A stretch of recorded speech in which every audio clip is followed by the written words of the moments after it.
Hi, this is the first lesson for this theme of the Mapwork unit. The theme being tourism. It's a very common topic in Mapwork questions, and I'm going to do a series of 3 lessons on tourism in Mapwork questions, of which this is the first. Throughout these lessons, we'll be dealing with the impact of tourism, planning for tourism, and putting in place the infrastructure for tourism. So let's get started with lesson 1, which is on the suitability of a site for tourism. Here what we're looking to do is to explain or justify the suitability of a specific plot of land for a tourist venture.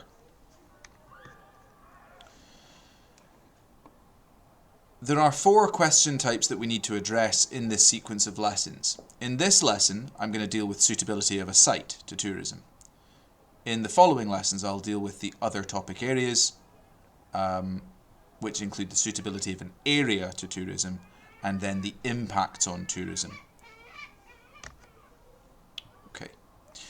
So here is a question that asks us to assess the suitability of a site for tourism. Using map evidence, explain the reasons for your choice of site. You may wish to annotate your tracing overlay to support your answer. Important in answering this question is that you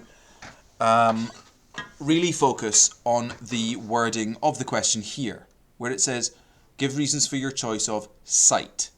You want your answer to be really tied in great detail and to be quite close to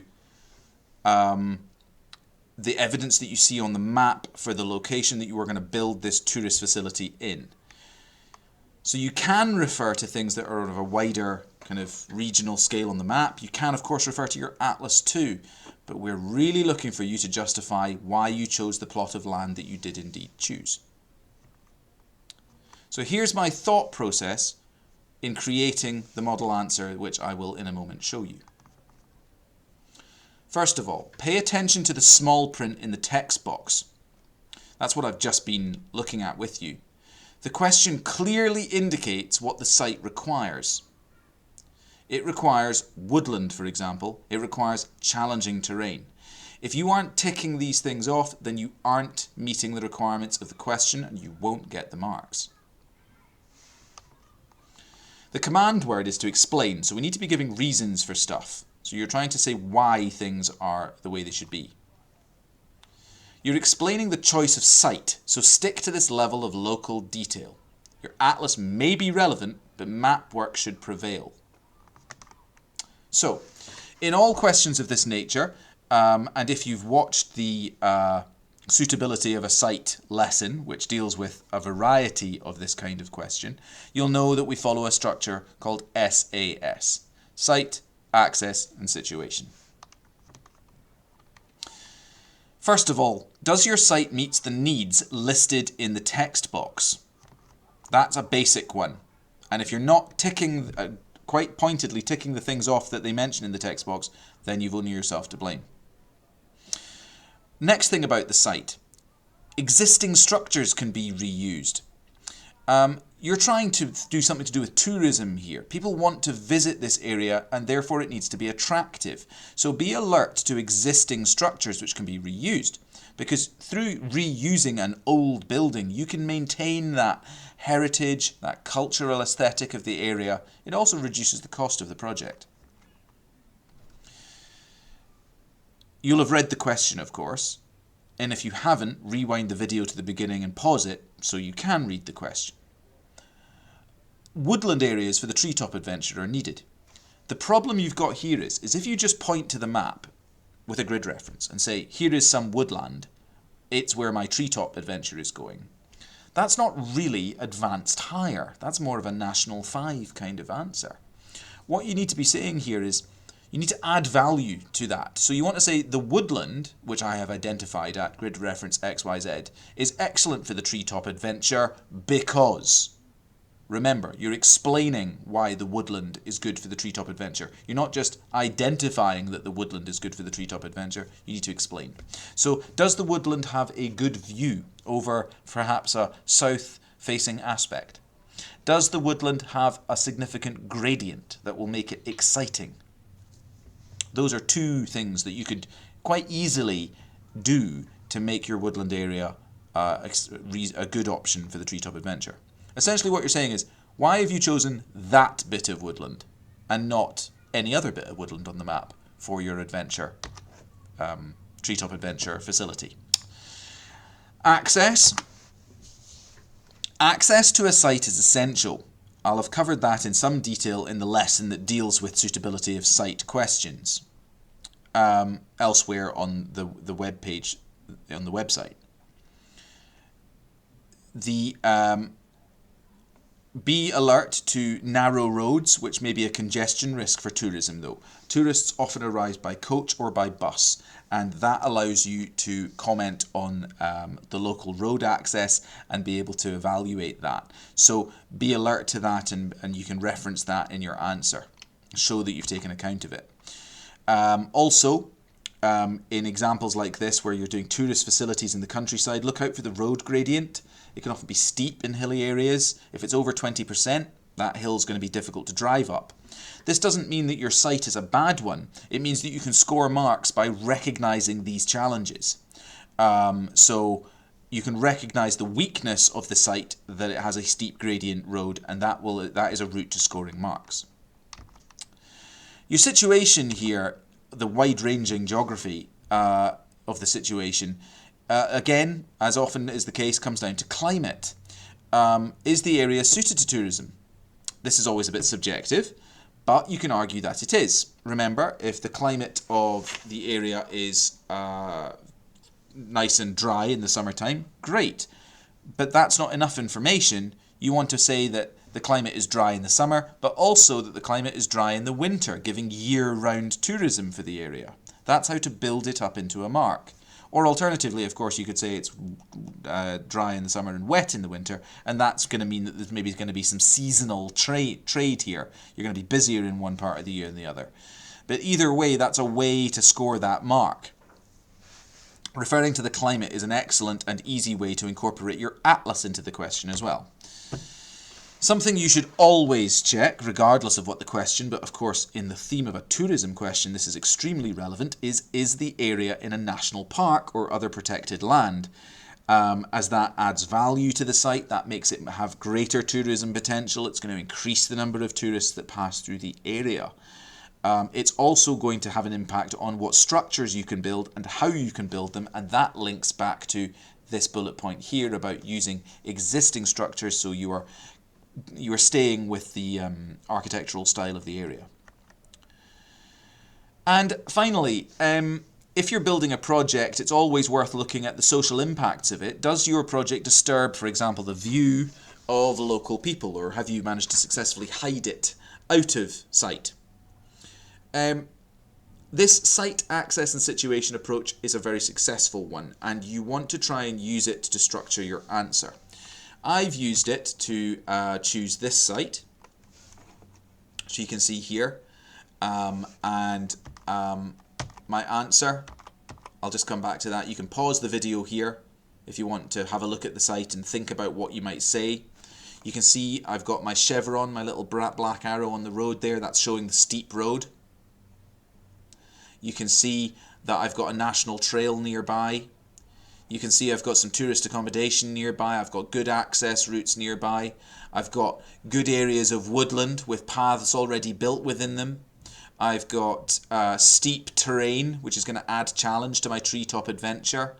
So after a quick look at the map, I'm not spending hours and hours looking at the map in the exam.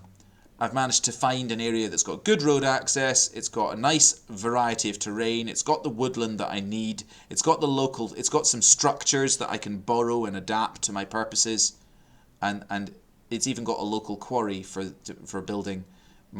finding some local stone for making my buildings fit the architectural heritage of the area. So there's plenty to talk about here. So a model answer here for this 2017 question is, we have an area of woodland, it's got some varied relief, which should be included in the site. Yep. Have I found a local access?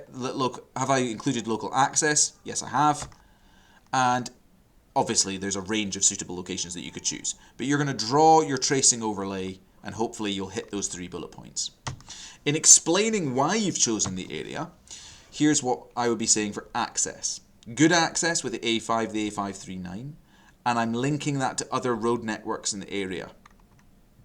I could even talk about which motorways they connect to, which major cities they connect to, and that would improve the strength of that mark. The site could be well signposted along those routes and will track people from a wide area. You would use your atlas here to tell me what that wider area looks like, and that point really connects to the road access of the previous bullet point. The site has an area of woodland, well done, but I need to add value to it. I've said it rises approximately 200 meters above sea level. This would be an appropriate place because it's an exhilarating experience because of the slope and the height. So I've shown that map evidence with slope and height is backing up my comment that my woodland area is going to be exhilarating. Just as I have shown with map evidence that my area has good road connectivity. The assault course element can be linked to the gradient of the land and the relief, the shape of the land. The aspect of the slope is important. I introduced aspect to you in lesson 1 of this sequence on Mapwork. Aspect is the way that we are facing. If it's mainly southerly, it's going to be attractive, warm and pleasant for the visitors with lots of daylight hours. And the site is hidden away from the town centre and will not be visible to residents. Okay, so that's how to do a suitability of site question for tourism. I'm going to show you one more example because these questions can take a little bit of a tricky twist sometimes.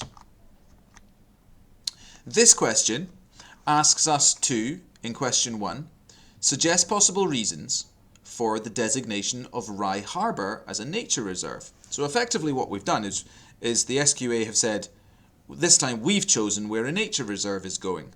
You tell us the reasons why it was chosen. A very common mistake here is to misread the question, and that's what I want to end this video on. Look at this question carefully and think about how you would answer it. I'm assuming you've had a good think about it. You've paused the video and had a think. What would you say?